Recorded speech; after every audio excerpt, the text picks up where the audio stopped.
आज के टाइम में बच्चा बहुत सारी जानकारियों से घिरा हुआ है। मोबाइल, सोशल मीडिया, गेम्स और कंपटीशन में उलझा हुआ। लेकिन भीतर की दुनिया, भावनाएं, उसकी सोचने की क्षमता, उसका सेल्फ कंट्रोल, सिंपैथी, इनकी परवरिश कम होती जा रही है। अगर बच्चों में वैल्यूज नहीं होंगी तो वो बहुत होशियार होकर भी खोखला बन सकता है। जब हम अपने बच्चों को संस्कार देने की बात करते हैं तो हम अक्सर सोचा करते हैं कि सिर्फ शब्दों और सीखे गए शब्दों से ही मन में सही गलत की समझ आ जाती है। लेकिन असलियत यह है कि बच्चे सबसे ज़्यादा सीखते हैं अपनी आंखों से। वे जो कुछ आपको आपके जीवन में करते हुए देखते हैं उसे अपने दिल और दिमाग की गहराइयों में बसा लेते हैं। इसीलिए कहा जाता है, आप ही अपने बच्चे के पहले नैतिक दर्पण हैं। आप ही अपने बच्चे के लिए वह आईना है जिसमें वो अपनी सोच, व्यवहार और अपनी वैल्यूज देखने लगता है। जब आप ईमानदारी, सहानुभूति, जिम्मेदारी और अनुशासन दिखाते हैं तो बच्चे में भी ये गुण अपनाने लगते हैं। आज की वीडियो में हम बात करेंगे ऐसी समस्या के बारे में जो अक्सर पेरेंट्स में देखने को मिलती है, कि हमारा बच्चा मोबाइल बहुत चलाता है, दूसरों की रिस्पेक्ट नहीं करता, दूसरों के साथ बात नहीं करता और सही से बात नहीं करता। इसमें कमी है बच्चों के अंदर वैल्यूज़ के डेवलपमेंट की। हम कुछ ऐसे तरीकों को जानेंगे जिसके द्वारा पेरेंट्स बच्चों में वैल्यूज़, दूसरे की रिस्पेक्ट करने, अपनी खुद की रिस्पेक्ट करनी सीख सकते हैं और जीवन के क्षेत्रों में आगे बढ़ सकते हैं। और इसके लिए हमें बच्चे को सिखाना है केवल 4 तरीके, जिसके द्वारा उसके अंदर वैल्यूज़ देखने को मिले और उसके अंदर वैल्यूज़ समाहित हो जाएँ। पहला है विज़िबिलिटी। जब आप ट्रैफ़िक के नियमों का पालन करते हैं, तो बच्चे भी सीखते हैं कि नियमों को तोड़ना सही नहीं है। आप किसी घर में मदद करते हैं, जैसे बुजुर्ग का ध्यान रखना या ज़रूरतमंदों को खाना खिलाना, तो बच्चे भी दूसरों की मदद करना सीखते हैं। ईमानदारी से यदि आप काम करते हैं, चाहे जो देख रहा हो या ना देख रहा हो, तो बच्चे भी वैसा ही करना सीखते हैं। आपका बच्चा आपकी बातें नहीं बल्कि आपकी हरकतें देखता है। वह आपके द्वारा निभाए गए हर कर्तव्य, हर नैतिकता, हर संस्कार को अपने अंदर समेट लेता है। इसलिए अपने बच्चे को सुधारने की कोशिश करने से पहले खुद पर कार्य करना ज़रूरी है। क्योंकि जब आप अपने अंदर वे गुण लाते हैं, जो आपके बच्चों में आप देखना चाहते हैं, तो बच्चों के लिए अच्छा इंसान बनना आसान हो जाता है। अगली बात है वॉइस। केवल यह कहना कि बच्चों को ईमानदार बनो, दूसरों की मदद करो, पर्याप्त नहीं होता। जब तक हम इन बातों पर खुलकर बात नहीं करते, उनके बारे में सवाल नहीं पूछते, तो बच्चों के दिल और दिमाग में बैठ नहीं पाते। यह बिल्कुल वैसा ही है जैसा पैना छिड़कने से पहले पेड़ नहीं बढ़ता, उसे समय देना पड़ता है, उसे सूरज की रोशनी चाहिए और उसे देखभाल चाहिए। इसी तरह बच्चों के मन में वैल्यूज़ तब तक मजबूत नहीं होते, जब तक हम उन पर रोज़ाना खुलकर बात ना करें। बच्चे सिर्फ सुनकर नहीं समझते, वे सोचते हैं, सवाल करते हैं। अगर हम उनसे सवाल नहीं पूछेंगे, तो वो भ्रम में रह जाएँगे। अगली बात है वैलिडेशन, यानी बच्चों को एप्रिसिएशन बहुत ज़रूरी है। बच्चों को खुलकर बात करना बहुत ज़रूरी है। बच्चों के साथ माँ-बाप यदि समय ना बिताएँ, तो बच्चों के दिल और दिमाग पर गहरा असर पड़ता है। वो अपनी बातें क्योंकि किसी से शेयर नहीं कर पाते और अपने संघर्षों को लेकर मन ही मन परेशान रहते हैं, जिसके कारण उनके पूरे व्यवहार पर नकारात्मक असर पड़ता है।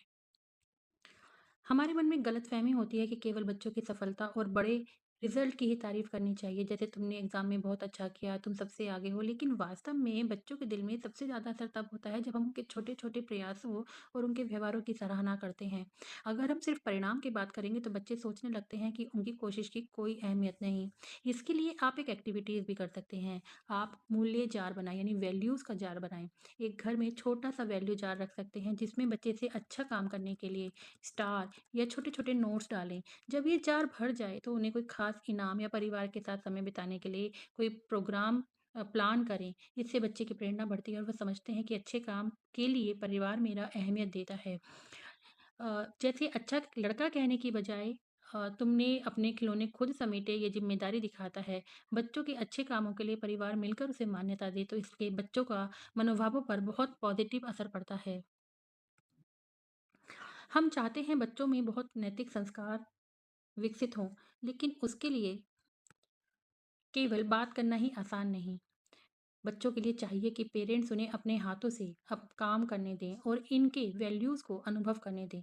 जब बच्चे हेल्प करते हैं, चाहे वो भल घर की छोटे-छोटे कामों में हो, चाहे किसी जानवर को खाना देना हो या ज़रूरतमंदों की मदद करनी हो, इससे वो सिर्फ़ बातों को नहीं सीख रहे, बल्कि वैल्यूज़ को सीख रहे हैं, वैल्यूज़ को जी रहे हैं। बच्चों के लिए केवल यह सुनना कि दया करनी चाहिए, इससे ज़्यादा ज़रूरी है कि आप स्वयं उनके सामने एक मॉडल बनें या उन्हें ऐसा मौका दें जब वे दया करें। जब वे दूसरों की मदद करते हैं, तो उनके दिल में सिम्पैथी की भावना क्रिएट होती है, एम्पैथेटिक बनते हैं और उनके अंदर सामाजिक समझ भी बढ़ती है।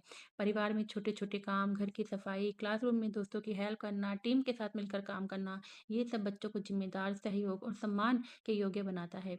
अगर आप अपने बच्चे को रात के भोजन के लिए टेबल्स को अरेंज करने में शामिल कर सकते हैं, अपने पेट एनिमल्स को खाना देने में शामिल कर सकते हैं, तो इससे बच्चा इंडिपेंडेंट होना सीखता है और कामों में उसका मन भी लगने लगता है। चलिए एक बार ट्राई करते हैं। इनमें से कौन-सी वैल्यू आप अपने घर में अपनाते हैं बच्चों के अंदर पोषित करने में, या कौन-सी वैल्यू आप आगे वर्क करना चाहेंगे जिससे आपके बच्चों के अंदर समाहित हो सके? देखिए, आप में से कितने ही माँ-बाप हैं जिन्होंने अपने बच्चों के साथ उगता हुआ सूरज देखा है। वो ज़माना ही कहीं चला गया जहाँ हम बच्चों के साथ सुबह जल्दी उठते, बाहर सैर के लिए जाते या बाहर सुबह से ही घर के कामों में लग जाते, जिसके कारण बच्चा उगता हुआ सूरज देखता। उगता हुआ सूरज अपने आप में ही एक पॉजिटिव एनर्जी से फ़ील होता है, जो बच्चों के मन में सकारात्मक संदेश, सकारात्मकता की महक लेकर आता है। ये कुछ सवाल हैं जिन्हें आप खुद से पूछकर अंदाज़ा लगा सकते हैं कि आपकी पेरेंटिंग में कहीं कुछ कमी तो नहीं हो रही। जैसे पहला सवाल है, क्या आप जानते हैं कि आपके अपने बच्चे का सबसे फेवरेट फूड आपके हाथों से बनाया हुआ कौन-सा है? क्या आप जानते हैं कि मेरा बच्चा सबसे ज़्यादा कब नर्वस होता है, या मेरा बच्चा कब सबसे ज़्यादा खुश होता है? क्या आपने कभी अपने बच्चों के साथ क्वालिटी टाइम बिताया है? मतलब चाहे उसके साथ कहानियाँ सुनाई हों, उसके साथ बाहर घूमने के लिए गए हों, एक ऐसा टाइम जो बस आपका और आपके बच्चों का हो, जिसमें कोई मोबाइल, कोई स्क्रीन या कोई बाहरी दुनिया शामिल ना हो।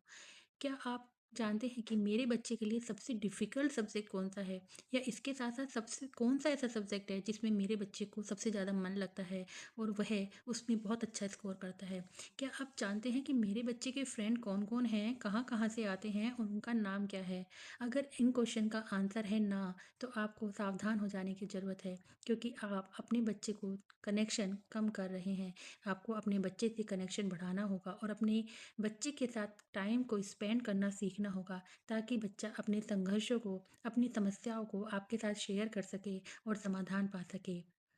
अगर आपको हमारी वीडियो अच्छी लगी हो तो बने रहिए, लाइक कीजिए, शेयर कीजिए, कमेंट कीजिए और जल्दी से सब्सक्राइब कीजिए हमारे चैनल को। ऐसी ही अगली और वीडियोज़ देखने के लिए, एंग्ज़ायटी से रिलेटेड, टेंशन से, स्ट्रेस से रिलेटेड।